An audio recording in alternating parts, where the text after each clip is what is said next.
Vamos a orar. Señor, gracias por este día, mi Dios, gracias porque estamos juntos, Señor, porque podemos dedicar tiempo, Señor, a conocerte, mi Dios, a disfrutar de quién eres, Señor. Ayúdanos, Señor, a entender un poquito mejor quién eres, Señor. ¿Qué nos estás diciendo cuando nos dices que nos santificas? Ayúdanos a ser valientes, Señor, a vivir vidas distintas, Señor. A vivir vidas que te sirvan, Señor. Vivir vidas que te muestran, mi Dios. Te damos gracias, mi Dios, y despeja nuestra mente, Señor.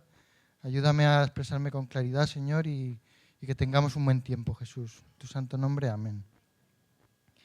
Vale, chicos, pues, y chicas, Jehová Makadesh es un nombre precioso, porque nos está diciendo que Dios quiere hacer algo increíble con nosotros, ¿vale? Pero no es fácil saber qué es esto de santo, qué significa esto de ser santificado, qué significa esto de santidad. Lo que vamos a intentar hacer hoy es descubrir qué significa ser santo. Vamos a intentar ver por qué quiere Dios que seamos santos. La tercera pregunta que vamos a intentar responder es ¿cómo llegamos a ser santos? Y si nos da tiempo vamos a ver cómo se vive en santidad, ¿vale? Si no nos da tiempo lo vais a trabajar en los grupos en casa, ¿vale? Y en casa. Vale, nos vamos a apoyar en varias escrituras del Antiguo Testamento, sobre todo el Levítico, y vamos a recurrir a un texto del Nuevo Testamento que es Primera de Pedro 1, del 1 al 2 y luego del 13 al 20, ¿vale? Así que tenerlo preparado. El término Yahvé Makadesh aparece 2 veces en el Antiguo Testamento. Aparece en Éxodo 31:13 y en Levítico 20:7-8. En Éxodo 31:13 dice: habla pues tú a los hijos de Israel diciendo: de cierto guardaréis mis días de reposo, porque esto es una señal entre yo y vosotros, por todas vuestras generaciones, a fin de que sepáis que yo el Señor os santifico. Y Levítico 20:7-8 dice: consagraos a mí y sed santos, porque yo soy el Señor vuestro Dios. Obedeced mis estatutos y ponedlos por obra. Yo, el Señor que os santifica. Cuando yo era pequeñito, yo era un niño tranquilo. Yo era un niño pues, que no daba mucha guerra, que más o menos pues, me comía la comida, dormía, hacía caso, y mi hermano era un bicho. Ya os lo he contado varias veces. Mi hermano era un bicho tremendo. Mi madre no podía con él. Mi madre decía que cada vez que lloraba mi hermano, que ella se ponía a llorar también. Entonces cogió y lo llevó a un psicólogo infantil, y este hombre pues miró a mi hermano y le dijo: mira, yo creo que tu hijo tiene hiperactividad. Y le recetó a mi madre un jarabe. Le dijo: mira, dele una cucharadita de este jarabe y con este jarabe va a estar un poquito más tranquilo. Mi hermano tendría pues unos 7, 8 años. Y mi madre le iba a dar el jarabe y mi hermano decía: no, mamá, yo me tomo una si tú te tomas otra. Mi madre decía: bueno, esto es para niños, esto a mí no me va a hacer nada y tal. Y cogía y le daba una cucharada a mi hermano y se tomaba ella una. Y decía: mira, a tu hermano no le hacía nada. Y yo me quedaba groggy total. Dice: yo me sentía feliz. Entonces tenías a mi hermano igual y a mi madre que no le podía controlar. Así que no sabemos para quién trabajaba el psicólogo. Así que la gente, claro, comparaba a mi hermano, que era un bichillo, y me comparaba a mí, y decían: es que Giovanni es un santo. Entonces, claro, santo era estarse quietecito, ¿no? Santo puede parecer que es no hacer cosas malas, ¿no? O estarte quietecito. Luego, cuando fui creciendo un poco, se decía que era un santo a los chavales que estudiaban, que cumplían las normas, que eran buenos en casa, que no daban guerra. Así que ser santo parece que tiene que ver con cumplir las normas. Y luego vas creciendo un poco y la gente llama santo a gente que tiene mucho aguante, ¿no? Por ejemplo, gente que tiene un jefe muy difícil, o gente que tiene, pues, mujeres que tienen un marido complicado, se le dice que son santas, o maridos que tienen una mujer muy complicada, se les llama santos. Así que parece que santo tiene que ver con lo que haces, con lo que no haces, con tu actitud. Parece que tiene que ver con tu comportamiento moral, ¿no? Podríamos decir que ser santo es algo así como tener un buen comportamiento, como tener una buena moralidad. ¿Pero es solo eso ser santo? ¿Ser santo tiene que ver con portarse bien? ¿Con cumplir las normas? En este nombre de Dios que estamos viendo hoy, que es Yahvé Makadesh, una parte de esto significa santidad, que es Kadesh. Realmente significa apartar, celebrar, consagrar, dedicar, preparar, prometer, purificar y santificar. Cada vez que veáis esta palabra en el Antiguo Testamento se refiere a este mismo término, Kadesh. Y aparece unas 700 veces en el Antiguo Testamento. Y se refiere a todo tipo de cosas. Lo vemos, por ejemplo, en Éxodo 49, referido al tabernáculo. Dice, luego tomarás el aceite de la unción y ungirás el tabernáculo y todo lo que hay en él. Y lo consagrarás, que es Kadesh, con todos sus utensilios y será santo, Kadesh. También se aplica a lugares.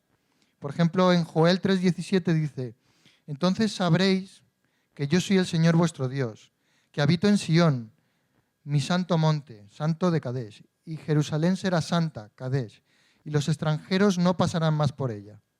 Y hay muchos ejemplos de este término Kadesh aplicado a días, a eventos, a lugares, como hemos visto, a cosas y al pueblo de Dios, como hemos visto en Levítico 27 y 8. Entonces, ¿de qué va esto de ser santo?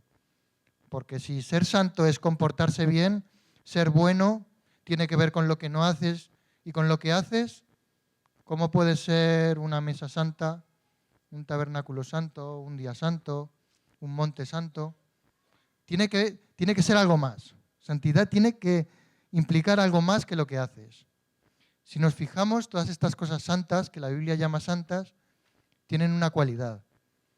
Todas estas cosas, el lugar santo, el monte santo, el tabernáculo, el pueblo, el día santo, tienen algo en común.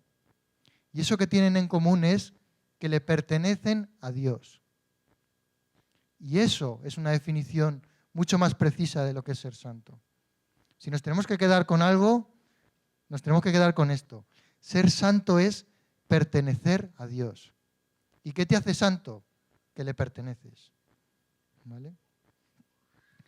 ¿Por qué no es suficiente con cumplir las normas? Seguramente esto lo habrán preguntado cuando habéis hablado con gente, os lo habéis preguntado vosotros mismos. Si leemos Levítico 27 y 8 dice, consagraos a mí y sed santos, porque yo soy el Señor vuestro Dios. Obedeced mis estatutos y ponedlos por obra. Yo soy el Señor que os santifica. Después de leer esto podríamos decir, bien, lo que está diciendo aquí Dios es que Él nos hace santos para obedecer los estatutos y las normas. Al final lo que quiere es que cumplamos las normas. ¿Por qué no basta con ser buena persona? ¿Por qué no basta con cumplir las normas? Seguramente cuando habéis hablado con gente, mucha gente os ha dicho, yo soy una buena persona, yo intento ser bueno, yo cumplo con mi trabajo, pago mis impuestos, yo no he matado a nadie. ¿Por qué va a tener Dios algo contra mí? ¿Por qué no le basta eso a Dios para aceptarme?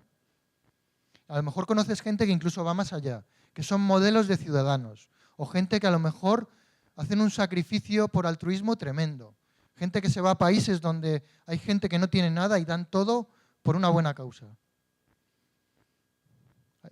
Hay gente que es incluso un héroe social, pero todo el mundo que sigue las normas sin pertenecer a Dios lo hace por algún motivo. Algunos lo hacen por sentido del deber, porque piensan que deben ser así. Otros porque es beneficioso para ellos mismos. Si no cumple las normas puedes acabar en la cárcel.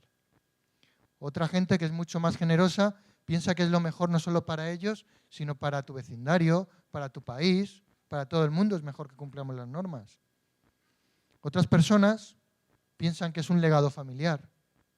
Pero sea cual sea la razón por la que la gente cumple las normas, al final el objetivo es un beneficio personal. Al final es salir nosotros beneficiados. Todas estas cosas nos plantean que es posible cumplir las normas sin pertenecer a Dios. Los fariseos cumplían las normas a rajatabla y mucho más allá de lo que decían las normas, pero no pertenecían a Dios. Y esto nos dice algo, que da igual si cumples todas las normas. Si no perteneces a Dios, no eres santo. Da igual tus méritos. Si no le perteneces, no eres santo. Imaginaos que tenéis un hijo y le enseñáis lo que es la honestidad, lo que es la generosidad, lo que es la bondad, lo que es la integridad. Le enseñáis a ser lo mejor que se puede ser en el ser humano. Y cuando vuestro hijo es mayor de edad os dice, papá, he pensado mucho en todo lo que me has enseñado y voy a hacer todo lo que me has enseñado. Voy a ser bueno, voy a ser generoso, voy a hacer todo el bien que pueda, voy a ser honesto, voy a ser un gran trabajador. Si cumplo algo voy a ser una persona de palabra. Incluso prometo no mentir nunca. Pero ¿sabes qué, papá? Es que esto me va a llevar tanto tiempo que no voy a poder relacionarme contigo. Me va a llevar tanto tiempo que solamente te voy a poder enviar un Christmas por Navidad y te voy a llamar por tu cumpleaños, ¿eh? Es una desgracia. Aunque este hijo cumpla todas las normas, es una desgracia. Imaginaos lo que supone intentar ser justo sin tener relación con el justo. Intentar lo que significa intentar ser santo sin tener relación con el santo. La gente lucha por ser buena, lucha por ser un ejemplo. Pero si ser santo es pertenecer a Dios, lo contrario de ser santo es no pertenecerle. Nuestra segunda pregunta, ya tenemos claro que es ser santo, y lo segundo que nos preguntamos es, ¿por qué nos pide Dios ser santo? Dios dice, sed santos porque yo soy santo. ¿Por qué nos pide eso? Levítico 19:2 dice, habla a toda la congregación de los hijos de Israel y diles, seréis santo porque yo el Señor vuestro Dios soy santo. Y esto se lo dice Dios a Moisés para que lo transmita al pueblo justo antes de darle un montón de normas sobre cómo vivir, sobre cómo relacionarse entre ellos, sobre cómo relacionarse con Dios, en general, cómo vivir. Y lo que les está diciendo es, debéis ser puros, debéis ser apartados, debéis ser consagrados, debéis ser diferentes a los demás, porque yo soy diferente, porque yo soy puro, porque yo estoy apartado. Y tiene mucho sentido esto que está pidiendo Dios, porque todas estas cosas santas que veíamos, pues el templo, el lugar santo, el monte santo, el día santo, el pueblo santo, todas estas cosas solamente pueden servir a un Dios distinto si son cosas distintas. Solo pueden servirle si representan a quién es Dios. Estas cosas tienen algo en común, y es que están apartadas por algo, están apartadas por un propósito. Todas estas cosas sirven para mostrar a Dios, sirven para descubrir aspectos de Dios. Y es necesario que todas estas cosas sean diferentes. Dios tenía un propósito para Israel. Israel tenía la misión y el objetivo de ser un pueblo distinto, de ser un pueblo que iba a mostrar al resto del mundo lo que era que Dios gobernase, lo que era tener una relación sometida a Dios. Dios quiere que seamos santos, que seamos diferentes, porque ser diferente es necesario para servir a un Dios diferente. Yo cuando era un chaval, no sé, tendría pues unos 15, 16 años, estaba en el instituto, recuerdo pues que en clase pues la gente empezaba pues esta época de rebeldía, ¿no? Todo el mundo quería romper un poquito las reglas, la gente empezaba a irse de botellón, empezaba a romper las normas. Y se lo pasaban genial, se sentían increíbles, se sentían unas máquinas, se sentían súper guays. Recuerdo que había una serie en la tele que se llamaba Sensación de Vivir, que muchos nos avergonzamos de haberla visto. Y es una serie de unos pijos de Los Ángeles y te contaba los dramones de estos pijos, ¿no? Y había un personaje que se llamaba Dylan McKay. Dylan McKay era un chulo tremendo. Todo el mundo quería ser como Dylan McKay. Dylan McKay movía una ceja y se llevaba a todas las nenas de calle. Todo el mundo quería romper las reglas, porque Dylan McKay rompía las reglas. Yo también quería romper las reglas. Yo quería pasarlo también como mis compañeros. Quería estar con ellos ahí. De hecho, iba con ellos ahí de botellón y estaba con ellos, pero había algo que no me dejaba pasármelo bien. Estaba con ellos, intentaba romper las reglas, pero no podía disfrutar como ellos. Es que no podía. Y recuerdo estar frustrado y decir, ¿por qué no puedo disfrutar como ellos? Y me preguntaba, ¿por qué soy diferente? ¿Por qué? Supongo que las oraciones de mi madre en esa época fueron al cielo y el Señor me protegió de muchas cosas. Y al final me tuve que rendir y tuve que entender, es que soy diferente. Es que soy diferente.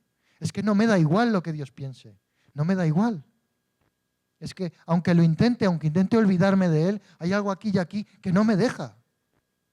No me da igual, porque sé que la vida es otra cosa. Ellos no lo saben, yo sí lo sé. No puedo vivir como ellos viven. Somos diferentes, porque nuestro futuro es diferente. Nosotros, la Iglesia, hemos tomado el legado del pueblo de Israel. Hemos recogido ese testigo que Dios había dado a Israel para representar al mundo. Estamos destinados a servir a Dios mostrándole al mundo. Si os preguntáis alguna vez para qué sirve la Iglesia, sirve para mostrar a Dios al mundo, además de para muchas otras cosas. Somos testigos de Dios en el mundo.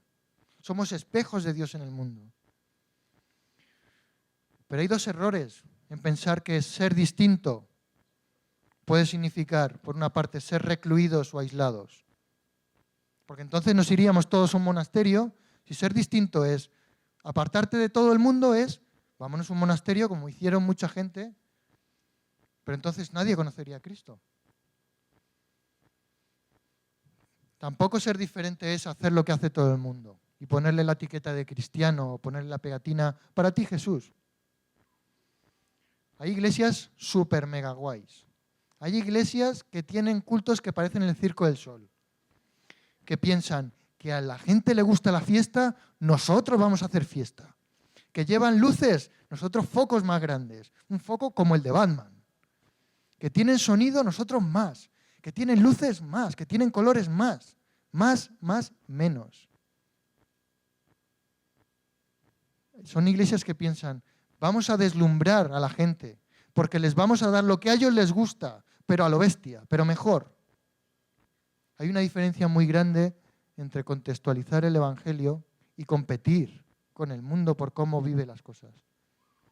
Contextualizar el Evangelio es usar todos los medios que tenemos a nuestro alcance para que Cristo en un tiempo y en una cultura determinada pueda ser entendido por la gente. Y usamos todo lo que sea necesario.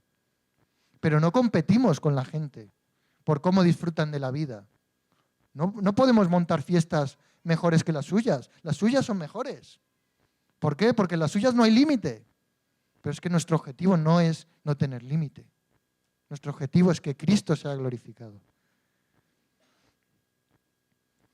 Otra de las razones por las que necesitamos ser santos es porque sin santidad no somos una solución para los problemas del mundo.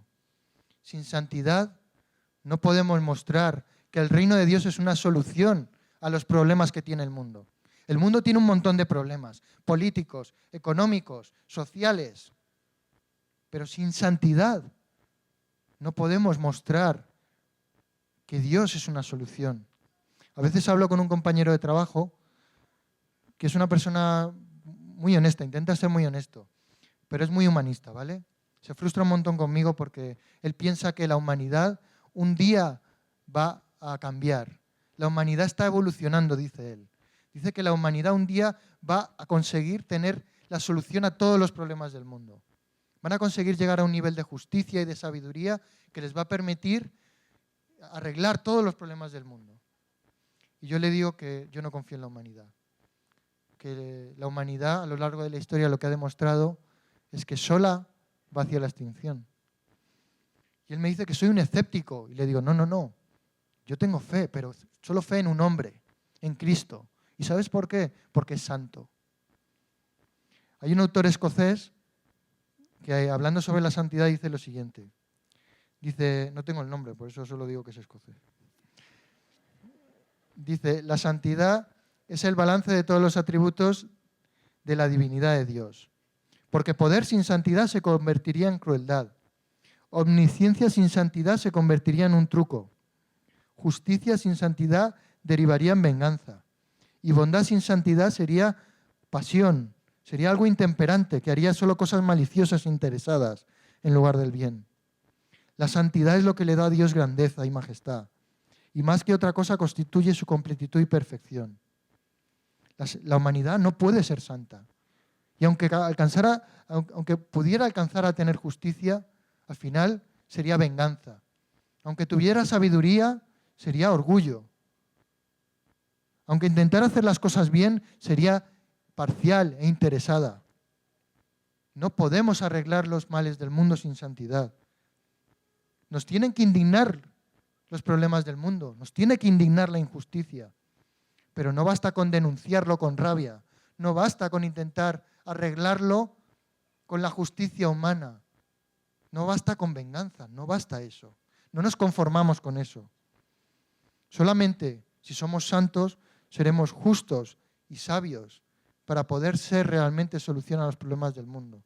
Y tenemos ejemplos de personas que han sido santos y justos, que han mostrado lo que es el carácter de Dios para los problemas del mundo. Hay ejemplos grandes. Os animo a leer la vida de personas como Henry Dunant, que fue el fundador de la Cruz Roja, un hombre que estuvo en la guerra, que después de ver la guerra vio cómo sufrían los soldados. Este hombre se sintió súper conmovido, dedicó su vida a ayudar a gente pobre, a gente necesitada, y por amor de Cristo, porque era muy cristiano, decidió montar un cuerpo especial para curar a los soldados heridos. Tenemos a Martin Luther King, un pastor americano de Atlanta que luchó por los derechos civiles, que mucha gente le cita para muchas cosas, pero Luther King hablaba de santidad, hablaba de unidad, hablaba de amor. Tenemos también a John Newton, que fue un esclavista, no me acuerdo en qué siglo, no sé si fue siglo XVI o XVII, fue un hombre que comerciaba con esclavos. Y este hombre conocía a Cristo y empezó a luchar como nadie contra la esclavitud. Son personas que con santidad proponen soluciones a los males del mundo. Entonces sabemos que tenemos que ser santos porque ser santo es un sitio de servicio y estamos sirviendo a un Dios santo. Y debemos ser santos porque si somos espejos de Dios en el mundo, necesitamos ser una solución a los problemas del mundo. ¿Cómo se llega a ser santos? ¿Cómo se puede llegar a ser santo? Para eso vamos a leer un fragmento de Primera de Pedro, que es Primera de Pedro 1:2 y del 13 al 20, ¿vale? Dice: Pedro, apóstol de Jesucristo, a los expatriados de la dispersión en el Ponto, Galacia, Capadocia, Asia y Bitinia, elegidos, según el previo conocimiento, también se puede traducir por previsión, ¿vale? Por el previo conocimiento, previsión de Dios Padre, para la obra santificadora del Espíritu, para obedecer a Jesucristo y ser rociados con su sangre. Que la gracia y la paz os sean multiplicadas. Y un poquito más adelante en el 13 dice: por tanto, ceñid vuestro entendimiento para la acción. Sed sobrios en espíritu. Poned vuestra esperanza completamente en la gracia que se os traerá en la revelación de Jesucristo. Como hijos obedientes, no os conforméis a los deseos que antes teníais en vuestra ignorancia, sino que así como aquel que os llamó es santo, así también sed vosotros santos en toda vuestra manera de vivir. Porque escrito está: sed santos porque yo soy santo. Y si invocáis como Padre aquel que imparcialmente juzga según la obra de cada uno, conducíos en temor durante el tiempo de vuestra peregrinación, sabiendo que no fuisteis redimidos de vuestra vana manera de vivir, heredada de vuestros padres con cosas perecederas, como oro y plata, sino con la sangre preciosa, como de un cordero sin tacha y sin mancha, la sangre de Cristo. Porque Él estaba preparado desde antes de la fundación del mundo, pero se ha manifestado en estos últimos tiempos por amor a nosotros. Vale, aquí lo que nos está hablando Pedro es qué santidad y qué implicaciones tiene ser santo, cómo ser santo y cómo se vive en santidad. Muchas personas han entendido que ser santo es ser diferente. Un montón de religiones han entendido que ser santo es pertenecer a Dios para servir a Dios. Y entonces han dicho, vale, ya está. Ser santo es pertenecer a Dios, pues vamos allá. Vamos hasta ese sitio de santidad para servir a Dios. Y se plantean que la santidad es como si tú pudieras hacer este camino y con tus látigos, con tus obras, puedes pagar el sacrificio que te lleva a donde está lo santo. Y esto es imposible, porque santidad es diferente. Santidad es algo que no puedes alcanzar. Santidad es algo que va más allá de lo que puedes obtener. No puedes llegar ahí.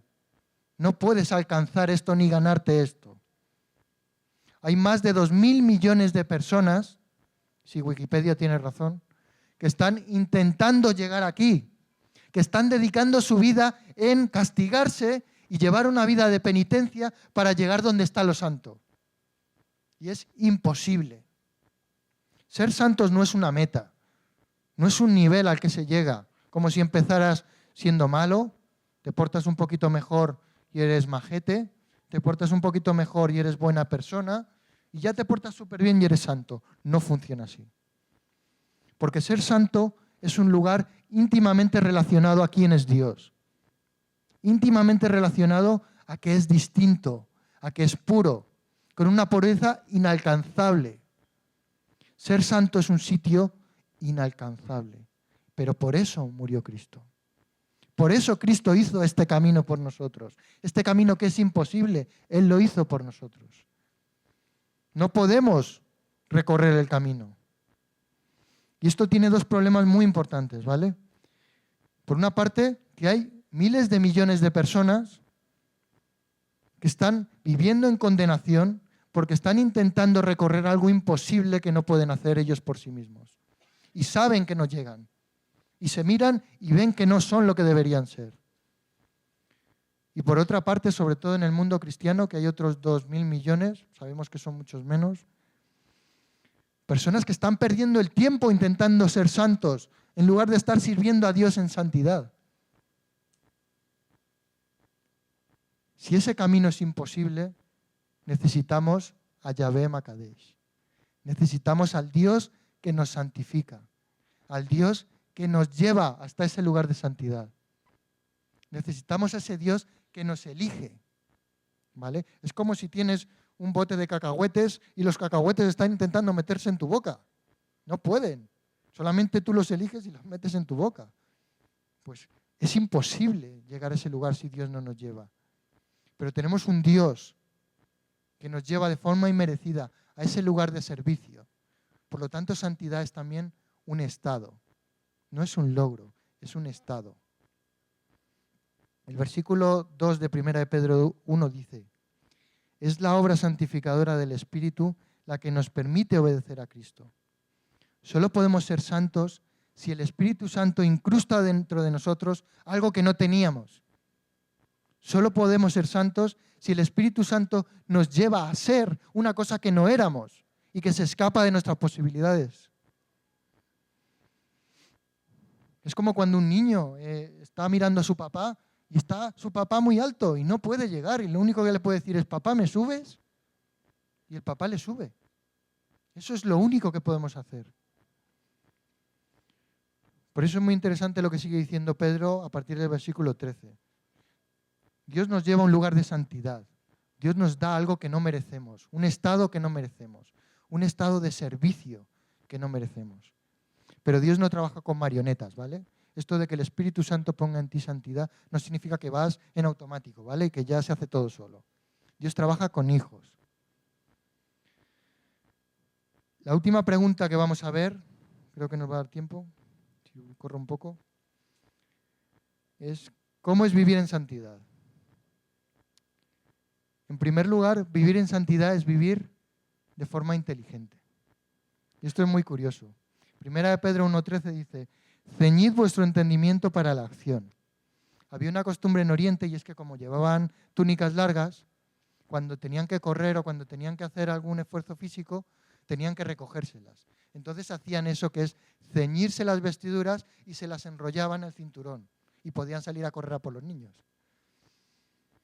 Vivir en santidad es eso, escoger tu mente y enfocarla, enrollarla en lo que vas a hacer. Ceñid vuestro entendimiento para la acción. Es vivir haciendo que tu mente y lo que estás haciendo esté coordinado, ¿vale? No es vivir a lo loco.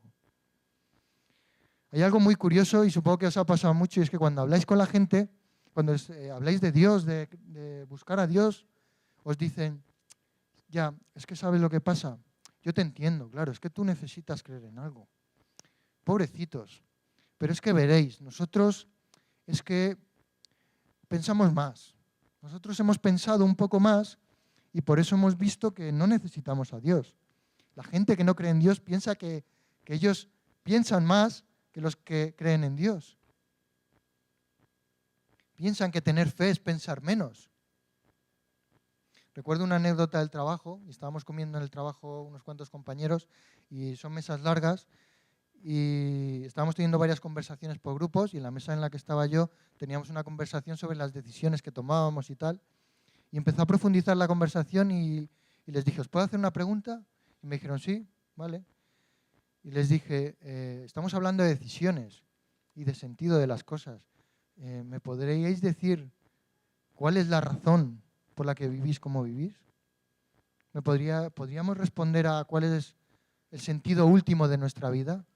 ¿Qué es esa cosa que si se va todo lo demás, si lo perdemos todo pero eso se mantiene, nuestra vida tiene sentido?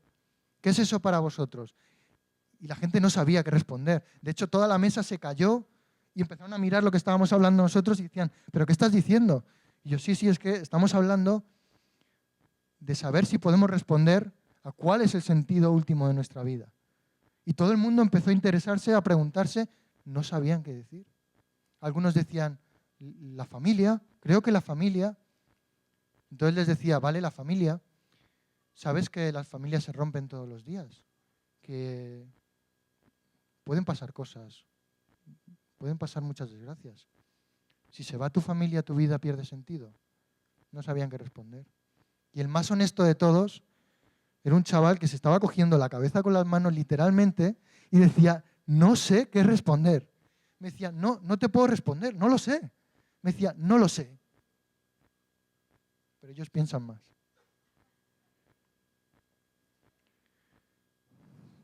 Creer en Cristo no es pensar menos, es pensar todo el tiempo.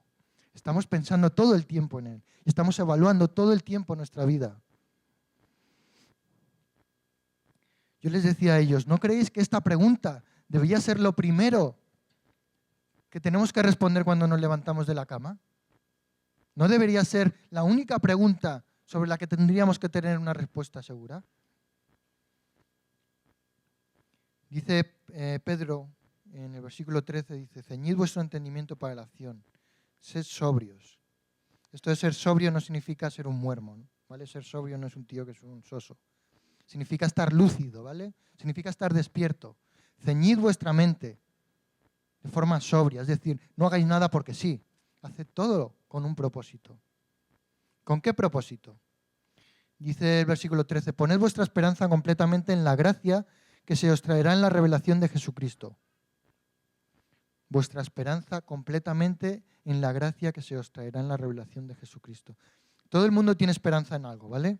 Todo el mundo, aunque no sepa cuál es el sentido de su vida, tiene metas, tiene objetivos.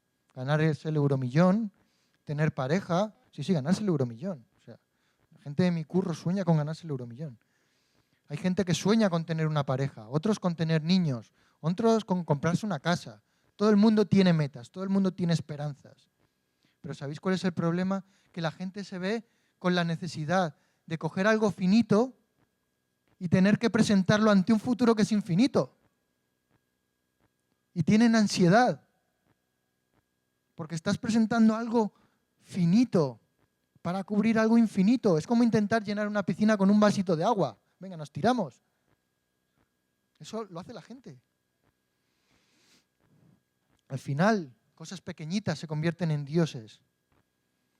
Y lo que dice Pedro es, pero vuestra esperanza es diferente. Vuestra esperanza es Cristo, que os va a dar un futuro eterno. Vuestra esperanza es una vida eterna para un futuro eterno. Por eso vivir de forma santa es vivir con nuestra esperanza en Cristo. Continúa el versículo 14 diciendo, como hijos obedientes, no os conforméis a los deseos que antes teníais en vuestra ignorancia. Podríamos traducirlo más literalmente, no siendo amoldados por los deseos que antes teníais en vuestra ignorancia. Todo lo que deseamos nos transforma, todo. Si deseas ser un gran deportista, tu cuerpo se va a transformar, te vas a poner cachas. Si quieres ser un gran científico, tu cabeza se va a transformar, de hecho va a haber conexiones nuevas en tu cabeza. Si deseas algo malo como las drogas, tu cuerpo se va a transformar, se te va a ver. Todo lo que deseas nos transforma. Es como si nuestros deseos formaran una especie de molde en el que tenemos que entrar. Es como los juegos estos de plastilina, el Play Doh este que tienen los niños, que tienen moldes de animales, metes la plastilina y salen con el molde. Lo que deseas crea esos moldes. Y la gente piensa que los que creemos en Dios tenemos moldes pequeñitos. Piensan que como ellos son libres de decidir lo que desean, pueden crear el molde como ellos quieren. Pueden tener un molde como les da la gana. Pero pobrecitos vosotros, que vivís por normas, que vivís sometidos a un Dios que os ha puesto muchos límites. Pedro continúa diciendo en 1 Pedro 15 y 16, sino que así como aquel que os llamó es santo, así también sed vosotros santos en toda vuestra manera de vivir. Porque escrito está, sed santos porque yo soy santo. Lo que Pedro está diciendo en otras palabras es que el molde de un cristiano es algo tan inmenso como la santidad de Dios. Eso no es pequeñito. El molde de un cristiano es el carácter de Dios, la justicia de Dios, la sabiduría de Dios, la santidad de Dios. Es un molde inmenso. Es un molde que no podríamos imaginar poder tener. Es como si Dios te dijera, tira esos moldes pequeñitos, tú estás hecho para un molde inmenso. De hecho, no lo llenas, tengo que llenarlo yo contigo. Ser santo es todo menos una vida limitada. Cuando dice todo vuestro ser, o sea, vivir, o sea, toda vuestra manera de vivir tiene que ser santa, es todo. Y todo es todo. Y todo menos un poquito ya no es todo. Imaginaos que firmas una hipoteca por una casa, firmas la hipoteca, te acabas de casar con el banco, y resulta que en el momento que te dan las llaves te dicen, uy, hemos olvidado decirte un detalle. Es que resulta que en el sótano hay viviendo alguien. Pero no te preocupes, porque puedes ir al baño, puedes ir a las habitaciones, puedes ir a todos lados, pero no puedes ir al sótano. Entonces tú piensas, si no puedo ir al sótano, la casa no es mía. Si una pequeña parte de algo no es de Dios, entonces no es todo. ¿Hay algún sótano en nuestra vida? ¿Tenemos algún sitio donde hemos cerrado la puerta? El resultado de personas que se amoldan a Cristo son personas que reflejan el carácter de Dios. Y el carácter de Dios no es como esas películas que daban antes en Semana Santa. Recuerdo una que Jesús aparecía hablando hacia el horizonte, iba andando así, todo el mundo detrás, iba andando y hablando como si le escuchara el viento. No era una película fea, pero presenta un sentido de santidad que no es real. Ser distinto y ser santo no es ser indiferente y alejado. Seguramente Jesús miraba a la gente a los ojos, Jesús despedía a las multitudes, Jesús tocaba a quien nadie quería tocar, hablaba con quien nadie quería hablar. Eso es ser santo, mostrar el carácter de Dios en el mundo. Hay una última parte de lo que dice Pedro que no podemos dejar de ver. Dice en 1 Pedro 17, ya estamos acabando, 17 al 20 dice, y si invocáis como Padre a aquel que imparcialmente juzga según la obra de cada uno, conducíos en temor durante el tiempo de vuestra peregrinación, sabiendo que no fuisteis redimidos de vuestra vana manera de vivir, heredada de vuestros padres con cosas perecederas como oro y plata, sino con sangre preciosa, como de un cordero sin tacha y sin mancha, la sangre de Cristo. Porque Él estaba preparado desde antes de la fundación del mundo, pero se ha manifestado en estos últimos tiempos por amor a vosotros. Una forma incorrecta de entender esto de conducíos en temor es pensar que tenemos que estar con miedo. Es pensar que Dios está con un microscopio desde el cielo diciendo, atención, fulanito está pecando. Borrarle del libro porque fulanito no está haciendo lo correcto.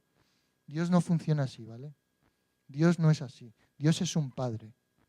Y no le da igual que hagamos las cosas bien o que las hagamos mal. No le da igual que pequemos, porque le hacemos daño. Pero es un padre. Y si sois padres, sabéis que cuando un niño se equivoca, eso lo estamos aprendiendo nosotros con algo de ayuda, cuando un niño se equivoca, lo que hace que ese niño se levante es tenderle la mano y amarle. Y Dios es así. Dios, cuando no te comportas como un santo, cuando no eres distinto, Dios te da la mano y te dice, lo puedes hacer mejor, se puede hacer mejor. Vamos, y te lleva otra vez a ese sitio donde perteneces. Pero cuidado, porque una cosa es vivir como un hijo y equivocarse, y otra cosa es vivir desafiando a Dios. No es lo mismo cometer errores, porque todos cometemos errores, que vivir en el error. No es lo mismo. Y no es lo mismo porque el ser más hermoso del universo ha dado su sangre y su vida para que seamos santos. No se puede minusvalorar la sangre de Cristo. ¿Vale? Es muy distinto ser un hijo, equivocarse, pedir perdón, seguir adelante, que vivir desafiando a Dios. Si hoy estás desafiando a Dios, si hay algo en tu vida que está desafiando a Dios, es un buen día para arrepentirse, para dejar que Dios te tome la mano y te lleve a ese lugar que no mereces. Vamos a acabar, chicos. Os voy a dejar con un último versículo, y es un último versículo que tenemos que guardar en nuestro corazón, ¿vale? Porque muestra lo hermoso que es ese Dios que nos santifica. Dice Levítico 20:26, me seréis pues santos, porque yo el Señor soy santo, y os he apartado de los pueblos para que seáis míos. Somos suyos, somos su tesoro, Dios nos ama, está enamorado de nosotros. Eso es lo que nos hace ser santos, que le pertenecemos. Ese Dios se merece que vivamos con inteligencia, con esperanza en Él y con devoción por lo que ha hecho por nosotros. Vamos a orar. Mi Dios, gracias Jesús, gracias Señor por santificarnos. Gracias Señor porque tú nos has hecho diferentes, Señor, cuando no lo merecemos, mi Dios. Ayúdanos a servirte, mi Dios, a ser una iglesia que te muestra, Señor. Queremos un local grande, Señor, pero no para estar allí metidos. Queremos un local grande para expandirnos más en esta ciudad, mi Dios. Para mostrar tu nombre, Señor. Para que la gente pueda ver tu santidad. Ayúdanos a no ser indiferentes a los problemas del mundo, Señor. Pero a mostrar una solución con tu carácter. A mostrar amor y justicia con tu carácter, Señor. Perdónanos por a veces querer tomar el timón, Señor. Y si tenemos algún área, Señor, que no te estamos dando, perdónanos, Señor. Te damos gracias, Jesús.